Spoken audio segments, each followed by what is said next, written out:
Dear listener, well, it's a new day on the Quarter Hour, and there's some brand new news to announce.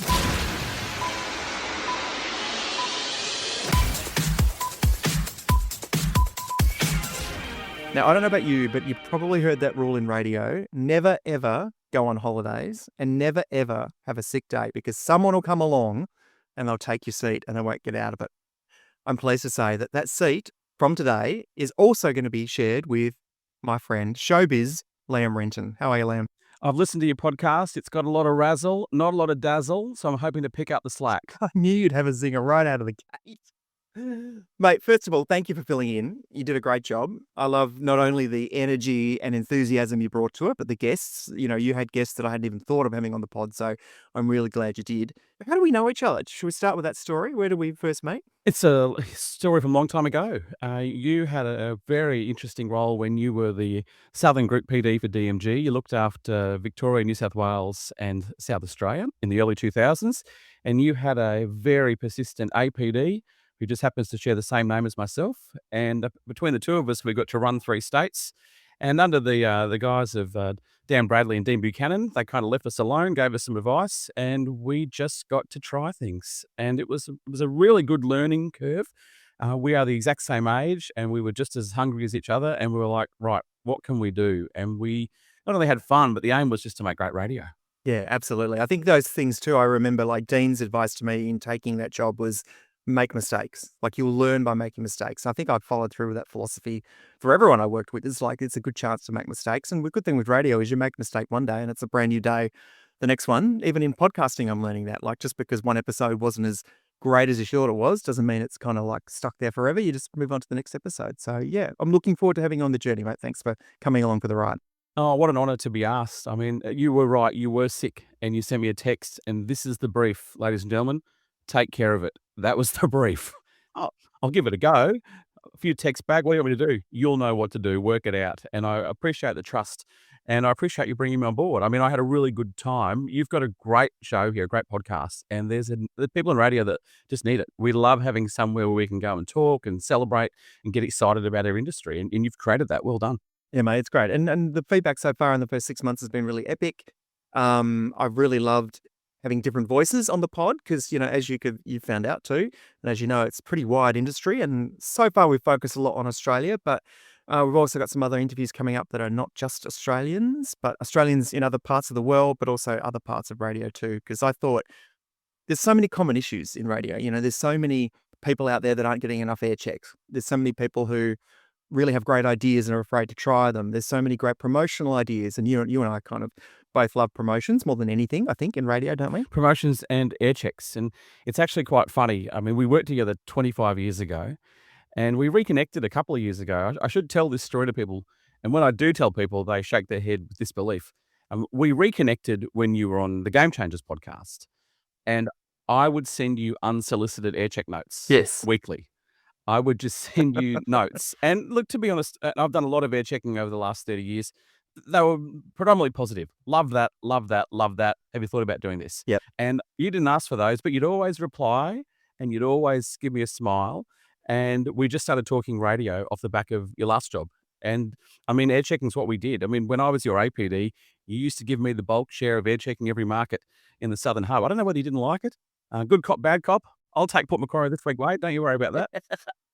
I don't know. Yeah, I've never really been a fan, I guess, of the formality of an air check. Like, let's sit down and listen to audio. I love having conversations with talent, and I love having conversations about content and the show. But air checking wasn't my strength because I felt like it was one of those things where you were forced to find technical things like, oh, you know, instead of talking up to the vocal like that, do it like this. And I never listened to the radio like that as a listener. I always enjoyed the personalities that were delivering something unique and unpredictable and spontaneous. So I think my natural content director style gravitated towards working with breakfast shows like you were on with Loretta and Dubbo, and then with Louisa and Albury. And I like having conversations with talent about what ideas have we got. That's kind of always been my area of interest, I think. I think with an air check, half of it is just acknowledging that you heard the show. Yep. And any talent will appreciate that and say, oh, I heard you 10 past 7, thought that was really good. Yeah. And I think that's still relevant today. And as we heard on one of the previous interviews with Louisa Pellizzari, what's the best thing a PD can do? Tell me I'm awesome, that you listen to my show, that you're actually listening and invested, and that's something that I love to do as well. Hey, I've got a funny story for you. I just thought of it where there's a guy in Adelaide called Pilco who's part of Baz and Pilco, a very famous radio duo in Adelaide, and he's actually in the Commercial Radio Australia Hall of Fame, Pilco. And he told me this great story about John Brennan, who was the legendary PD at then 2UE with Alan Jones, John Laws. And he said he used to get up in the middle of the night because he was getting a bit old, and he'd have a little bit of a prostate thing, and he'd go to the bathroom in the middle of the night. He'd switch on 2UE. You'd hear one caller on mid-dawn, just one caller. And then he'd go in the next morning and they'd see the mid-dawn guy goes, "Oh, I loved it how you told Gary to get stuff." And the mid-dawn guy feels like $1 million. He's like, "Oh, God, he listens to me at my whole show." He's literally just got up for a wee and heard one caller. Well, one thing we're looking at, and we've got so many good ideas moving forward, is surprise air checks. If people want their show air check, we're happy to do it. We've done thousands, and it's just a matter of finding the goal. It's sometimes that extra set of ears can spur on other ideas. Heard you say that. Have you thought about doing something with it and just seeing what they can do with it? And so that's exciting. It's exciting to hear what people are doing around the country. We love radio. Yes. I mean, you and I, it's our side passion. We love it. And one of the things that I like to do, it's a 3-part plan. It's congratulate, elevate, and celebrate. So if we Nice. hear something that we love, we want to congratulate the person that did it, elevate it on this stage, and celebrate it and say, that was good radio. We should do more of that. Yeah, absolutely. And I think, in terms of who we select for interviews, and we'll talk about what we've got coming up in a sec, I love listening to interviews myself, and I love interviewing people who have got something they want to pass forward. And yes, there's some newsy elements, like, a couple of the interviews in the last few weeks have been news-based because it's been news topical interest stories, which I quite like. But I think the things that people get quoted back to you, like what they listened to, what they heard was, "Oh, that was really great advice when ... happened," or "I really loved it when so-and-so happened." And I think your enthusiasm for it has made me more enthusiastic for it as well, because to start with, this was going to be a podcast. Obviously, I'd been in the Game Changers realm for a little bit, but this is going to be a podcast where I talk to the industry, not about the industry. And I really wanted to kind of find out what people were talking about, thinking about, what lessons they had. And one of the great things I've seen as a result of doing this podcast is how much love and enthusiasm people still have, wherever they are in the world, for doing broadcast radio. Absolutely. And, that opens up to a couple of questions, if I can be blunt with you. And we've always been very honest over the years. We have. In the last couple of weeks, when people have heard I've been guest hosting or filling in for you, I've had the one question over and over again. Why did Wade leave Game Changers? Because we love that podcast and we loved you on the podcast, and then you were gone. And it's like losing someone from your favorite breakfast show. So you and I have given each other permission to be honest. Why'd you leave the other podcast? Look, it's a great question because there's multiple answers on this one. The main one was I felt like it was time, to be honest. I felt like the juice had squeezed out of all of the Kyle and Jackie O lemon. How wrong I was. I mean, honestly, time again, I probably would have stuck it out for another few months had I known what was coming down the line from the Kyle and Jackie O world. But I felt like, towards the end of last year, that story in my mind had run its race. And that was, to me, the main interest point. Like, that pod was really the Kyle and Jackie O companion podcast. Whatever they were doing was interesting to people in radio world. And obviously Craig and Irene have really broadened it since then to be anyone who's listened to Kyle and Jackie O. It's not just a radio podcast anymore. It's a Kyle and Jackie O podcast. The other reason I think is, and you're going to find this out as part of this journey, and I've been honest with you about this is all volunteer work. I mean, it's a hell of a lot of work to chase down interviews, record, edit, publish, put them on socials, answer the feedback and comments.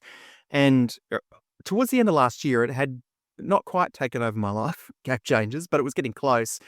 Irene spends a lot of time on the production and research and finding all the grabs. She's really very much a unsung warrior in that pod. And for all of us, Craig as well, there's no money in it. Any sponsorship money goes to paying for production or paying for social people. So the money bit was big for me because, I do need to work and pay school fees and stuff. And probably the last piece was I wanted to get more into podcasting myself as a career, and being a host on a great podcast is one thing. And I had a great time with Craig and Rennie. But I kind of thought if I'm going to get more into podcasting, I need to get more hands-on and learn. So starting this was like, what do I know the most about? Probably radio.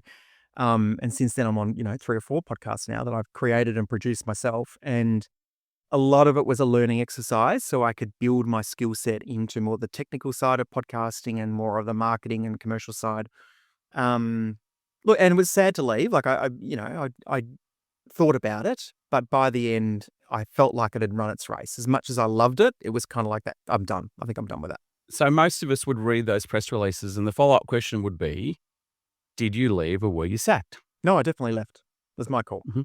Yeah. And to be fair to Craig and Rennie, they did try and talk me into staying, but at the end of the day, I just thought, no, once I'd, when you make up your mind about something, I'd made up my mind. I thought, no. And then when I started researching what I'd want to do for my pod and started working on the podcasting business I've launched called Potential, I actually got more and more excited by that. And, sometimes things lead you in a direction, what you find yourself thinking about more and spending more time more. And honestly, I can tell you hand on heart, if I knew that the Kyle and Jackie O thing was going to go another 3 months and blow up, I absolutely would have stuck it out. It wasn't that I have to leave. It was like, I feel like we've done this story now. It was a Melbourne Radio Awards story, and that had been run and won, really, not by Kyle and Jack.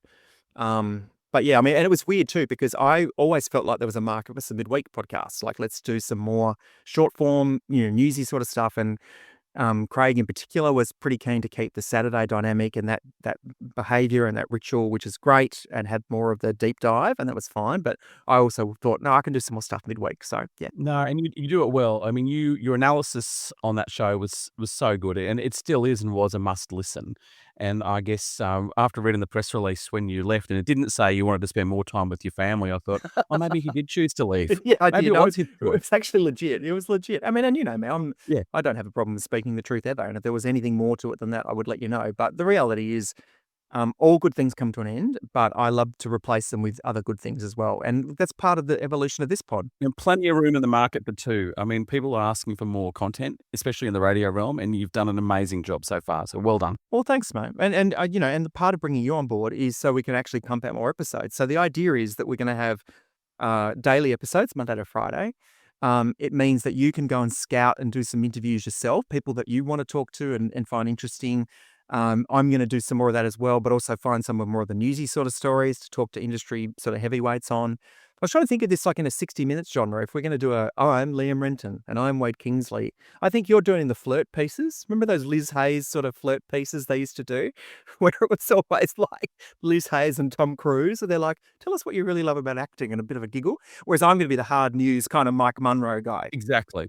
The best way to describe it for me would be Steve Vizar did 4 nights a week, and Richard Stubbs came in on the Friday night. All care and no responsibility. Vizar did all the heavy lifting. I'm coming in for a good time, baby. Every Friday, in and out. Catch you next week. I'll be the Stubbs to your Vizard any day. Okay, mate. Well, that's a lovely analogy. Let's talk about what we're coming up this week then. So tomorrow I'm actually talking to 3 brothers who have got their own podcast out of WA called The Mac Pack, who actually now have a weekend show on Triple J. I'm going to talk to them about what it's like working. I mean, I can't imagine working with one of my sisters, let alone 2, having that kind of sibling kind of dynamic. So that'll be an episode that drops tomorrow.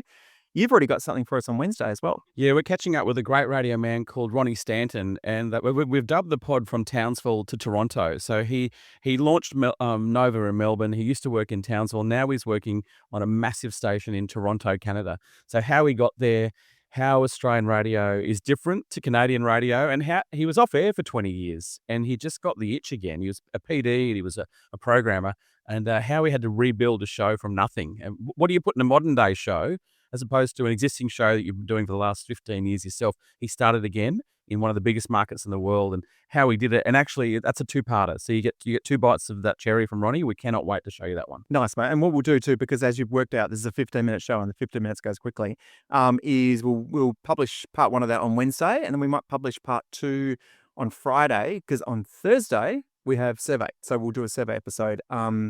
And, with that one, I've done a couple of different versions. I've done a live version where we kind of announce and reveal the results almost like a webinar. Last time was probably the most popular one in terms of just literally pushing out an episode dead on 9:30 with analysis. So that's what we'll do this Thursday. We'll have an episode ready to go in your feed at 9:30. So while you're reading the results on Radio Today, you can have us on in the background and we can kind of be dissecting them as well.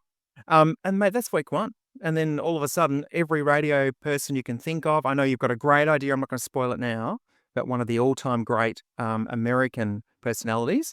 So we might slot that in next week. And I've got a surprise for you. Oh, ready for this. Next week, I'm going to be talking to Australia's most successful ever breakfast radio presenter. And it's going to be a sit-down chat, and I'm going to run it over a few parts. and you're going to hear it next week. It's sensational. So I don't know who that is. Just say that again. Australia's most successful breakfast radio. Yep, ever. And it's not, I can give you a clue, it's not Alan Jones, and it's not Wendy Harmer, and it's not the dearly departed Doug Mulray, obviously, otherwise I'd need a Ouija board to talk to him. No, it's going to be someone who is very much alive, very much on the air still now, and is the most consistently rated, highest performing over the longest period of time breakfast radio announcer Australia has ever seen. And that's exclusive to us, and that's next week. Wow. I have a rough idea. I don't want to spoil it, but I know that you love. Don't spoil it. I know that you love. Love your markets in South Australia and Victoria. So I'm going to start peeling off some names. I cannot wait. All right, mate. Well, thanks for coming on board. So tomorrow's episode, I'll take the reins on with the Mac Pack, and then you're with Ron Dog on Wednesday. And yeah, if you've got any feedback for us, just email us, wade@thequarterhour.com. You can jump on our socials as well, and any suggestions or ideas. But more than anything, Showbiz Liam Renton, Radio's Liam Renton, Queensland's own Liam Renton. Welcome. Thanks for coming on the pod. Thanks, Wadio. Nice to be on your pod.